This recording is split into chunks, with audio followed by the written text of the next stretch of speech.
नमस्कार। आजाद समाज मीडिया में आपका स्वागत है। हम लोगों की आवाज रमेश पटेल। बिहार बिहार की राजनीतिक लड़ाई नायक पर आई। दूसरी खबर, तेजस्वी यादव ने एक बार फिर नौकरी का वादा किया। समय के साथ खबर पाने के लिए चैनल को सब्सक्राइब करें। नमस्कार, खबर विस्तार से। प्रधानमंत्री नरेंद्र मोदी ने जन नायक कर्पूरी ठाकुर कौशल विश्वविद्यालय का उद्घाटन किए। प्रधानमंत्री नरेंद्र मोदी ने कर्पूरी ठाकुर के सामाजिक न्याय पर कुछ नहीं बोले। बिहार पहला राज्य था। कर्पूरी ठाकुर ने आरक्षण मॉडल बिहार के पिछड़े वर्गों के लिए दिया। मुख्यमंत्री नीतीश कुमार ने जाति जनगणना कराकर दलितों, पिछड़ों, आदिवासियों का आरक्षण बढ़ाकर 65% कर दिया, लेकिन प्रधानमंत्री उसे संविधान की 9वीं अनुसूची में शामिल नहीं किए। मोदी जी कर्पूरी ठाकुर को जननायक बताते हैं, लेकिन उनके कार्यों से परहेज करते हैं। उनका इशारा लोकसभा में विपक्ष के नेता राहुल गांधी की तरफ था कि आज उनको जननायक बोला जा रहा है। कर्पूरी ठाकुर की सरकार गिराने में भारतीय जनता पार्टी तब की जनसंघ की भूमिका महत्वपूर्ण रही। वो कौन लोग थे जो आरक्षण कहां से आई, कर्पूरिया की मां की गाली देने वाले कौन लोग थे? आज वही लोग भारत रत्न दिए उनको और जननायक अपने स्वयं बनना चाहते हैं, लेकिन भारत रत्न कर्पूरी ठाकुर जी का कार्य करना नहीं चाहते हैं। जननायक बनने के लिए दलितों, पिछड़ों, आदिवासियों, वंचित, गरीब समाज को भागीदारी देना होगा। नीतीश कुमार ने जाति जनगणना कराकर बिहार को 65% आरक्षण देने की घोषणा की। बड़ा हुआ आरक्षण कोर्ट का चक्कर लगाते हुए कोर्ट ने रोक लगा दी। प्रधानमंत्री जी चाहते तो संविधान के 9वीं अनुसूची में शामिल करके इन वर्गों का नायक बन सकते थे। लोकसभा में विपक्ष नेता राहुल गांधी गरीबों, वंचितों, बेरोजगारों, दलितों, पिछड़ों, आदिवासियों की हिस्सेदारी, भागीदारी की बात करते हैं। यही नहीं, वह आरक्षण की 50% सीमा तोड़ने की भी बात करते हैं। आज के सामाजिक जननायक राहुल गांधी ही है। उनकी विचारधारा स्पष्ट दिखाई देती है। उनका स्पष्ट आदेश है कि जिनको पार्टी में रहना रहे या जाए, मैं सामाजिक मुद्दों पर आगे बढ़ता रहूंगा।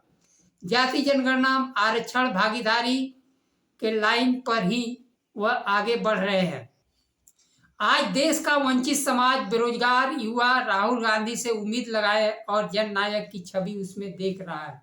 प्रधानमंत्री ये चाहते तो कर्पूरी ठाकुर के नाम पर केंद्र की नौकरियां जारी करते, दलित, पिछड़े, वंचित समाज को उनके आरक्षण के हिसाब से भागीदारी देते।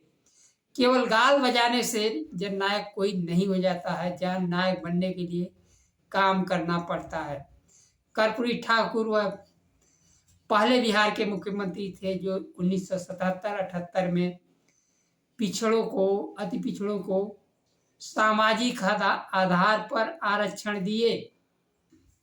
बिहार विपक्ष के नेता तेजस्वी यादव ने परबता से जनता दल यूनाइटेड विधायक के राष्ट्रीय जनता दल में शामिल होने पर सभा को ऑनलाइन संबोधित किए। मौसम खराब होने के कारण वह सभा में नहीं पहुंच पाए।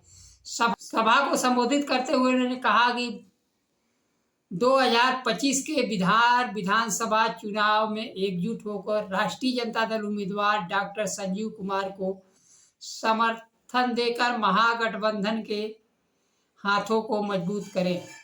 बिहार में महागठबंधन की सरकार बनने पर बेरोजगारों को नौकरी मिलेगी और मां बहन पेंशन योजना लागू की जाएगी। 200 यूनिट बिजली फ्री दी जाएगी। सरकारी कार्यालयों में रिश्वतखोरी बंद की जाएगी।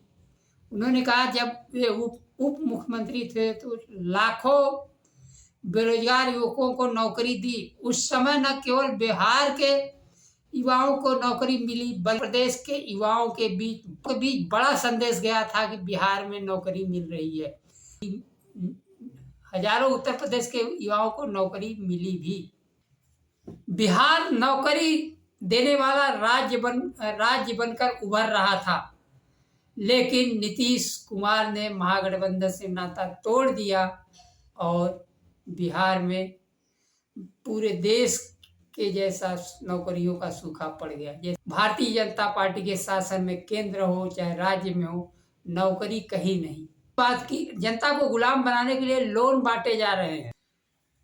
नौकरी, रोजगार, व्यवसाय देकर सशक्त नहीं किया जा रहा है। लोन पा जाएंगे तो एक बार सरकार लोन वसूलेगी, ब्याज वसूलेगी, इसी कर्ज के दलदल में वह दबते जाएंगे और गुलाम बने रहेंगे। नौकरी एक बार मिल जाएगी, चाहे छोटे वर्ग की हो बड़े वर्ग की हो, नौकरी मिल गई तो कम से कम एक पीढ़ी अपने बच्चों का भविष्य संवार सकते हैं। तेजस्वी यादव ने पिछले चुनाव के समय 10 लाख नौकरियों का वादा किया था। 17 महीने में ही 5 लाख नौकरियां बेरोजगारों को दे दी गई।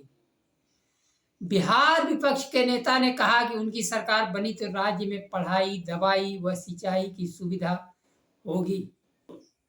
हम लोग मिलकर बेहतर बिहार बनाएंगे। आगे उन्होंने भ्रष्टाचार पर हमला बोलते हुए कहा, 80,000 करोड़ का घोटाला हुआ है जिनकी कोई जांच नहीं हो रही है। बिहार में सीएजी रिपोर्ट का दावा है 80,000 करोड़ रुपए का हिसाब किताब नहीं मिल रहा है, जिसकी कोई जांच नहीं हो रही है। पिछले चुनाव में जिस तरह तेजस्वी यादव एकदम सरकार बनाते चूक गए, यह इस बार उनका सरकार बनाने का स्वाभाविक नंबर है और आम जनता भी चाहती है कि एक बार इनको भी देख लिया जाए। इसी के साथ चाहे वोट चोरी हो, जनता के मुद्दे हों, बेरोजगारी, नौकरी, शिक्षा, कमाई, दवाई पर तेजस्वी यादव डटे हुए हैं। आज के लिए बस इतना ही। नमस्कार, जय संविधान।